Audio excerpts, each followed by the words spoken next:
सब हम अलग अलग विधा ले लेते हैं जिसपे इसका असर पड़ता है, लेकिन विधा पे हम चर्चा करते हैं।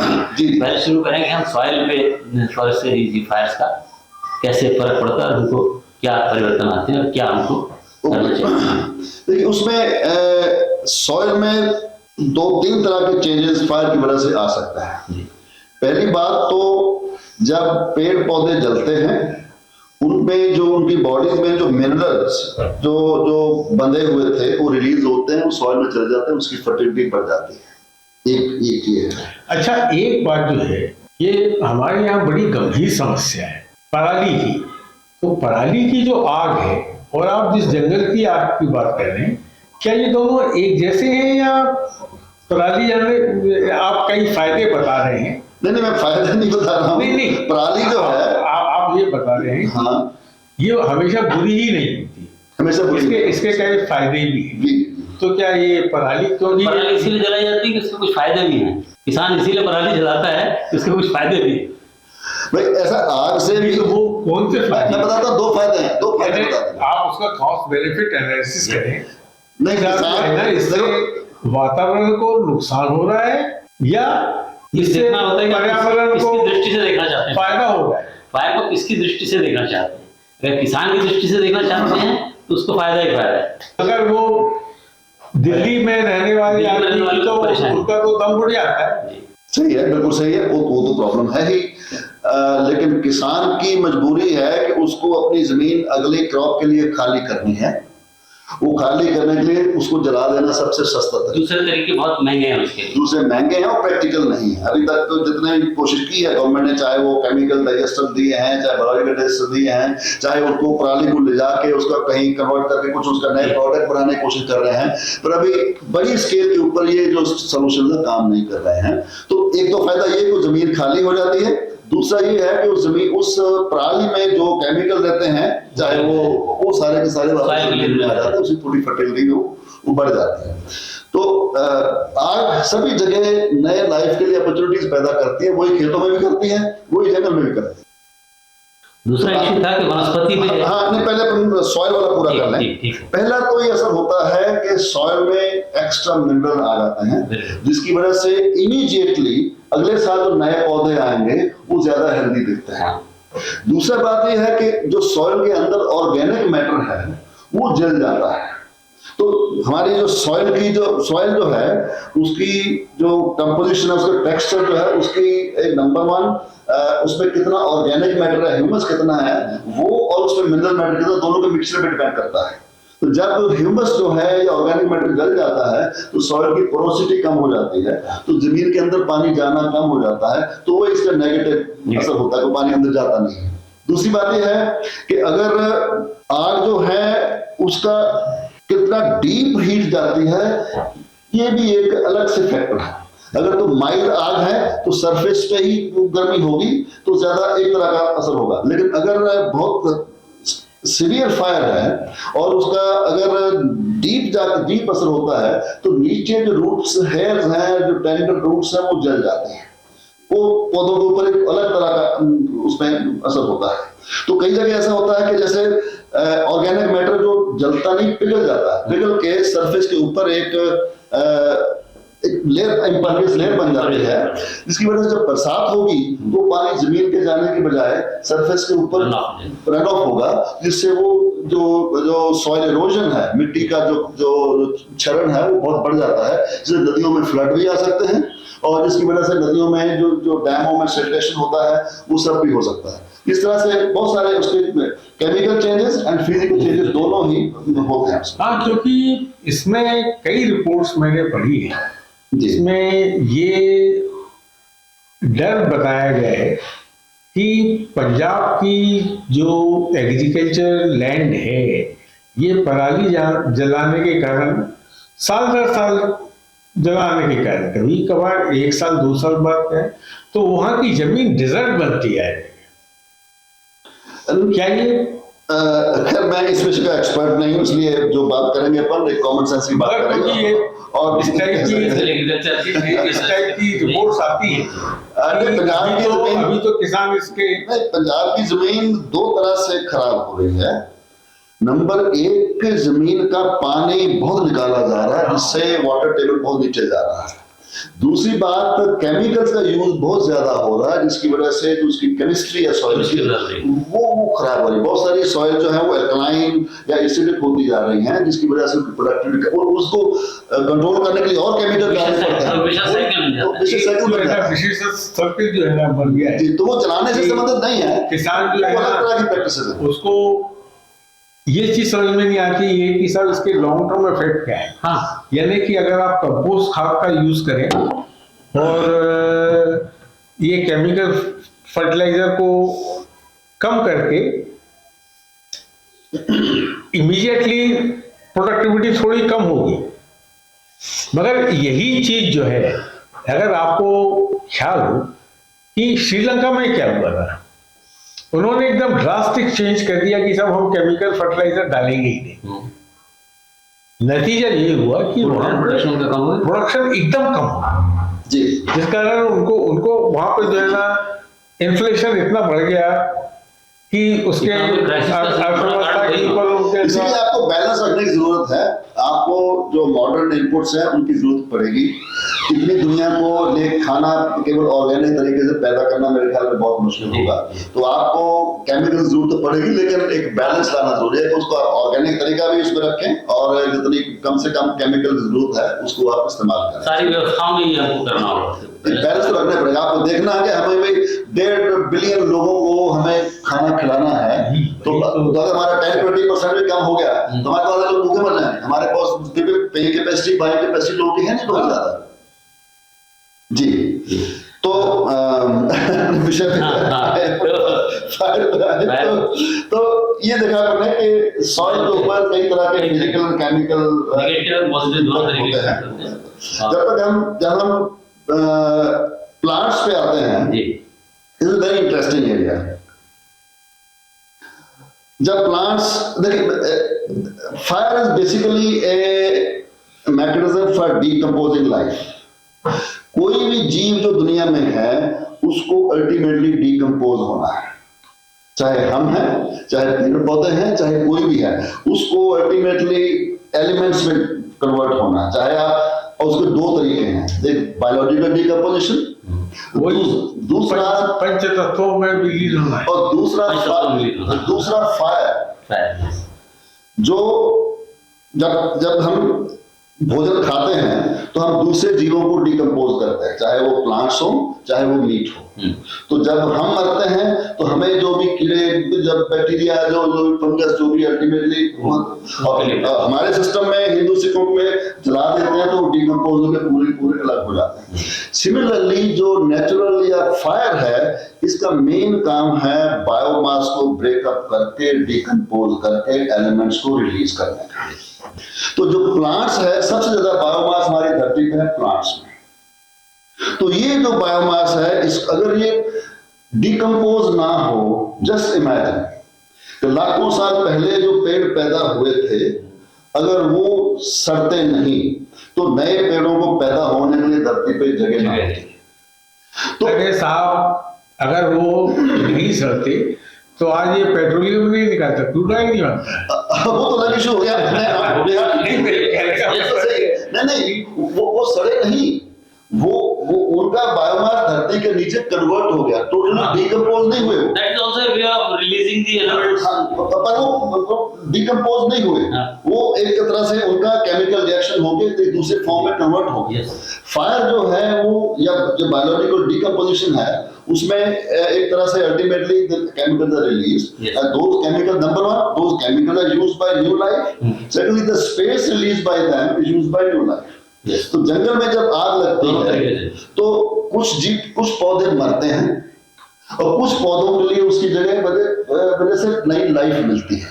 बहुत सारे डोरमेंट सीड्स रहते हैं जो फायर से स्टिमुलेट होने के बाद वो पनपते हैं।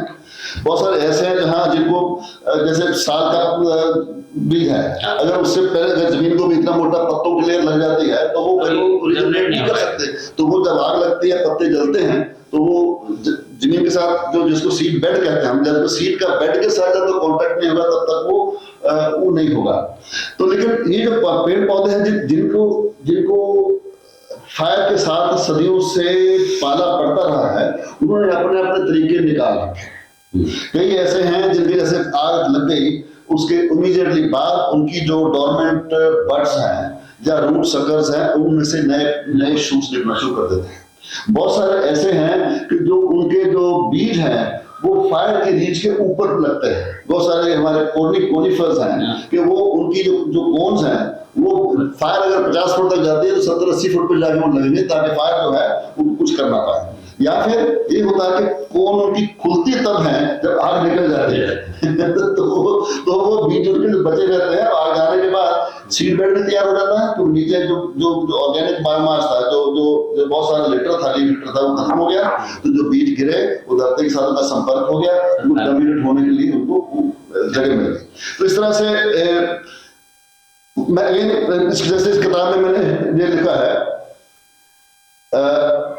in short, it brings out the creative side of the much hated forest fires. तो इस किताब में ये बहुत सारे बातें लाए हैं कि फायर के फायदे भी होते हैं, इसलिए हमें ये तय करना जरूरी है कि हमारे लिए कितनी फायर हमारे जंगलों के लिए आवश्यक है और कितनी फायर हमारे लिए वो घातक होती है। तो पेड़ पौधों का तो सर ऐसा है कि फायर के लिए फ्यूल भी पैदा करते हैं। तो ये जो फायर के लिए पौधे होने जरूरी हैं, पौधों के लिए फायर होना जरूरी है, क्योंकि कई एरियाज ऐसे हैं जहाँ नेचुरल डिकम्पोजिशन, बायोलॉजिकल डिकम्पोजिशन कहते हैं, बैक्टीरिया के थ्रू डिकम्पोजिशन है बहुत स्लो है। जैसे जो बहुत ही ठंडे एरियाज, साइबेरियम चले जाए, वहां कोई चीज सड़ेगी ही नहीं। तो वहां जब भी 100, 200, 50, 60, 70 साल के बाद आग लगती है तो जमीन खाली होती है, तो उसके ऊपर नए पौधे जो हैं वो पनपते हैं।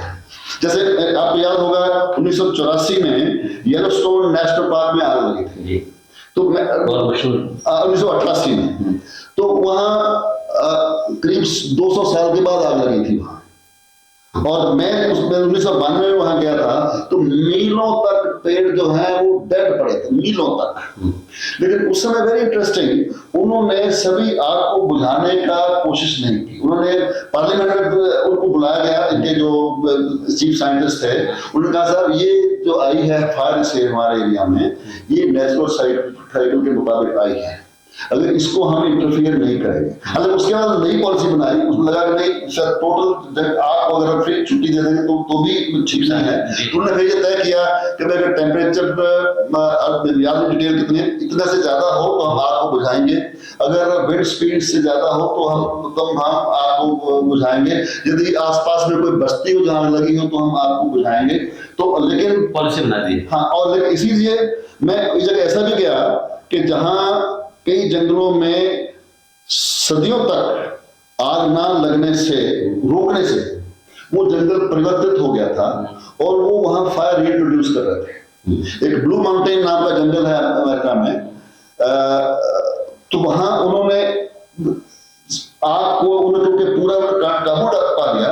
उनके यहाँ एक नया जो पुराने फायर हार्डी स्पीशीज थे वो खत्म हो गए और फायर टेंडर स्पीशीज जो थे वो पैदा हुए। एक फर्स्ट स्पीशीज में पूरा ओरिजिनल स्पीशीज का लॉजपॉल पानी, और वो पूरा खत्म हो गया और उसकी जगह एक नया स्पीशीज फर रहा है, which was considered fire tender. अगर आग लगेगी तो ये पूरा फर के जो पेड़ सारे मर जाएंगे, जंगल हमारा जो बैरन हो रहा है। तो जब मैं गया वहां तो वहां एक प्रोग्राम चल रहा था, फर के पेड़ों को काट के वो जहां जहां लॉज पोल के छोटे छोटे सैपलिंग्स बचे दबे दिख रहे थे उनको वापस ला रहे थे। सिमिलरली एक योसेमिटी नेशनल पार्क है अमेरिका में, जो दुनिया के सबसे पुराने नेशनल पार्क में से है।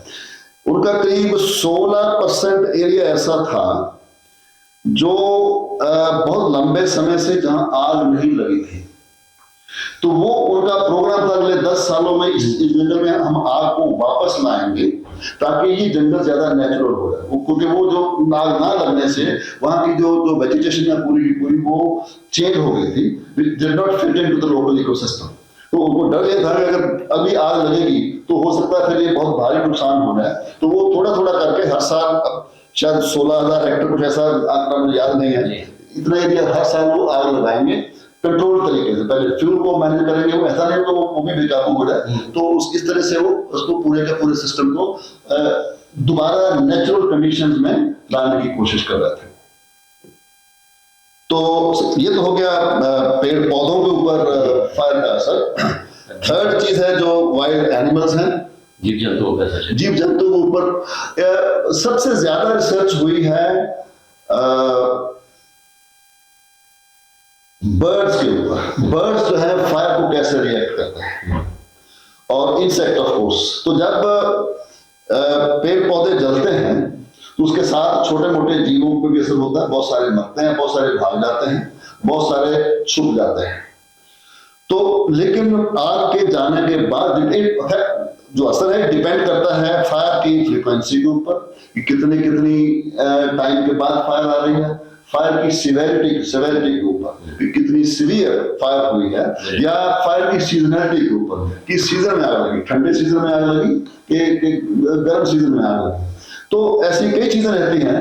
तो ये जितने लोकल जानवर हैं, चाहे वो छोटे जानवर हो, कीड़े मकोड़े हो, चाहे बड़े जानवर हो, ये सब उस साइकिल का फायदा लेने के लिए ट्रेन है।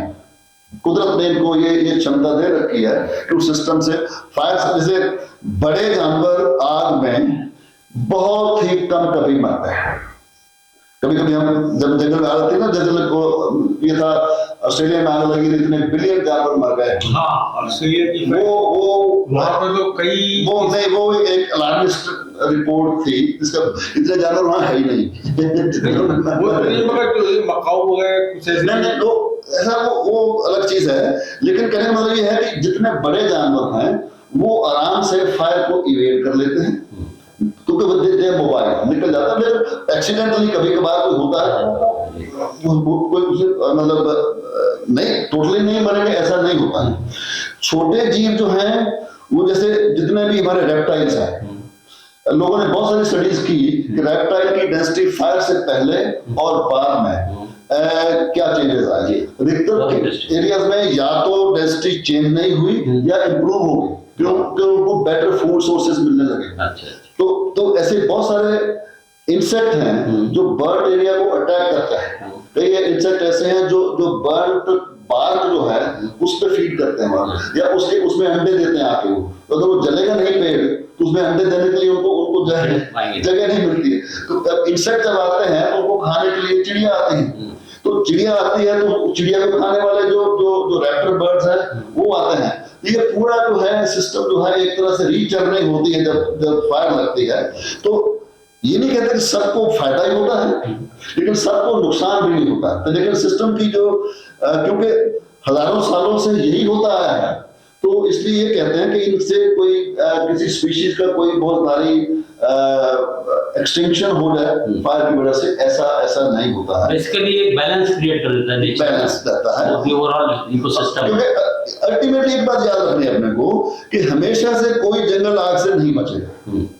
यदि वहां आग के बाद 10 साल बाद आग लगती है, 50 साल बाद आग लगती है, तो 50 साल बाद ही जो आग है वो जंगल को बिल्कुल मलिया मेट कर देगी। जबकि साल 10 साल लगेंगे, जैसे हमारे जंगलों में हर साल आग लगती है, इनका बहुत भारी नुकसान नहीं होता, क्योंकि वहां ज्यादा फ्यूल ही नहीं होता। या तो हमारे ढोर चल गए होते पहले ही, या हमारे आसपास के गांव वाले जो है, आपने देखा होगा पेड़ वैसे खड़े रहते हैं, आग लग जाती है नीचे थोड़ा। कई बार हुआ, एक बार मैं दिल्ली रेलवे स्टेशन पे ट्रेन पकड़ने के लिए खड़ा था। मैं जब बांधवगढ़ में डायरेक्टर था, मैं एक टी शर्ट पहनी थी, बांधवगढ़ समथिंग लॉज का नाम टी शर्ट थी वो। एक सज्जन आए मेरे साथ, आज सर आप बांधवगढ़ में? मैं कहा अच्छा सर, मैं हर साल जंगल जाता हूँ, मैं पहले हर साल से भरतपुर जाता हूँ, तो भरतपुर सर इस साल जल गया, अब वो तो खत्म हो गया। मैंने कहा नहीं भाई, जरा जल गया वो अगले साल वापस आ रहा तो वही जाना। क्योंकि अधिकतर एरियाज में हालांकि रिकवरी टाइम हर एरिया का अलग अलग रहता है। It depends on so many, soil कैसी है आपका, उस बाद बरसात कैसी हुई कैसी नहीं हुई, स्पीशीज कौन कौन सी हैं। लेकिन generally after a given period the ecosystem comes back to its normal condition, उसमें कोई ज्यादा चेंजेस जो है वो नहीं आते हैं। और बहुत सारी स्टडीज ऐसी हैं जिनमें ये क्लियर है कि बहुत सारे स्पीशीज जो हैं फायर का फायदा उठा के उनकी सिचुएशन इंप्रूव भी होती है उसमें। तो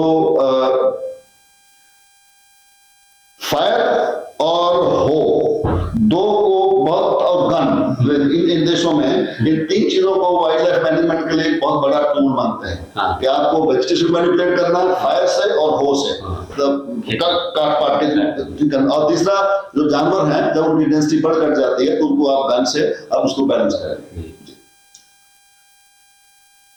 हम अगले सेशन में इस विषय पर बात करेंगे, जो भी कंसेप्ट बताया उन्होंने।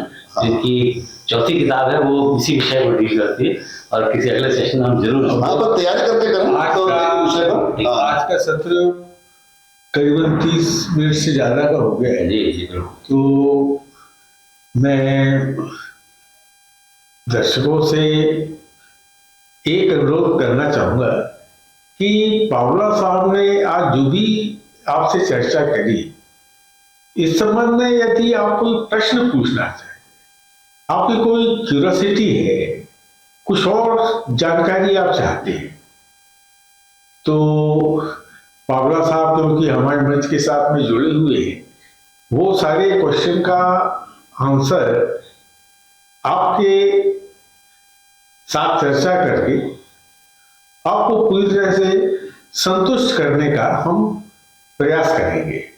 क्योंकि जैसा मैंने आपसे कहा था कि ये एक थिंक टैंक कुछ विशेषज्ञों का ही नहीं है। हमारे